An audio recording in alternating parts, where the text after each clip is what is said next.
آپ دیکھ رہے ہیں سیرت النبی انٹرنیشنل فورم، قسط نمبر 67۔ بعثت نبوی صلی اللہ علیہ وآلہ وسلم سے قبل ترقی یافتہ ممالک کی گمراہیوں کا لرزہ خیز تذکرہ۔ برہمنی اقتدار کے خلاف بغاوت۔ مزید آگے بڑھنے سے قبل سیرت النبی انٹرنیشنل فورم کے یوٹیوب چینل کو سبسکرائب کر لیجئے اور بیل کے بٹن کو دبا دیجئے تاکہ آپ کو آنے والی ہر نئی ویڈیو کی اطلاع ہو سکے۔ آپ پہلے یہ جان چکے ہیں کہ آریوں کی جملہ عبادات میں قربانی کو بہت زیادہ اہمیت دی جاتی تھی اور لوگ از خود قربانی کی رسم ادا نہیں کر سکتے تھے۔ برہمن ہی ان کی طرف سے اس رسم کو ادا کرنے کے مجاز تھے۔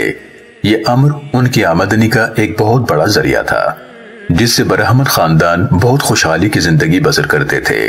جب غیر فطری عقائد اور ناقابل فہم پوجا پاٹ کے رسوم سے لوگ دل برداشتہ ہو گئے تو برہمنوں کے مسلط کیے ہوئے اس دھرم کے خلاف متعدد تحریکیں زور پکڑنے لگیں، جن میں بدھ مت اور جین مت کو بڑی کامیابیاں حاصل ہوئیں، جس کا تفصیلی تذکرہ ابھی ہم آپ کی خدمت میں پیش کریں گے۔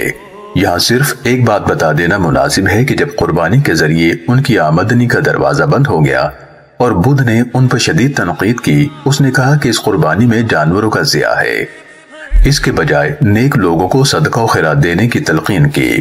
بدھا نے اس بات پر زور دیا کہ جانوروں کو ذبح کرنے کے بجائے اپنی ذات کا انکار کرو اور روشنی حاصل کرو۔ اشوکا نے اپنی ساری مملکت میں جانوروں کی قربانی کی ممانعت کر دی۔ اس طرح ہندوستان میں گوشت نہ کھانے کا آغاز ہوا۔ اس کی ابتدا تو بدھ مت کے پیروکاروں نے کی، لیکن آہستہ آہستہ ہندوؤں میں بھی گوشت کا استعمال متروک ہوتا چلا گیا، اور وہ ہندو جو وشنو اور شیوا کے پیروکار تھے انہوں نے بھی گوشت کھانا چھوڑ دیا۔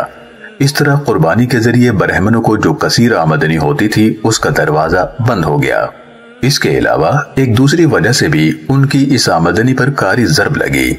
پہلے برہمنوں اور کشتیوں میں گہرے تعلقات تھے، یہی طبقہ خوشحال تھا اور قربانی دینے کی استطاعت رکھتا تھا۔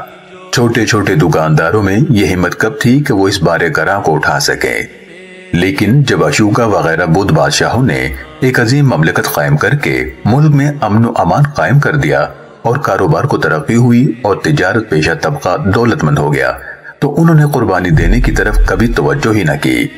اگر کوئی قربانی دینا چاہتا تو وہ از خود جانور ذبح کر دیتا، نہ وہ برہمنوں کو قربانی دینے کی زحمت دیتا اور نہ ہی اس کی بھاری بھرکم اجرت ادا کر کے برہمنوں کی جیبوں کو گرم کرتا۔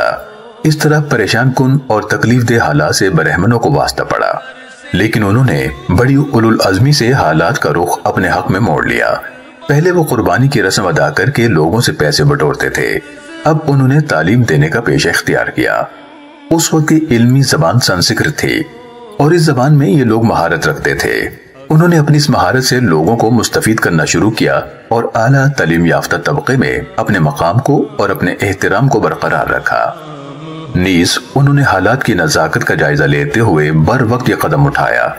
پہلے چھوٹے طبقوں کو وہ توجہ کے لائق نہیں سمجھتے تھے، اب انہوں نے اپنی توجہ ان کی طرف مبذول کی اور جن دیوی دیوتاؤں کی ادنا طبقے کے لوگ پرستش کیا کرتے تھے ان کو پہلے سنسکرت کے ناموں سے موسوم کیا، پھر اپنے مندروں میں ان کے بتوں کو سجایا۔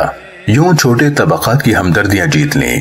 وہ سنسکرت میں ہی ان لوگوں کے مذہبی رسوم کو ادا کرتے، یہ بات ادنا طبقے کے لوگوں کے لیے باعث صد افتخار تھی۔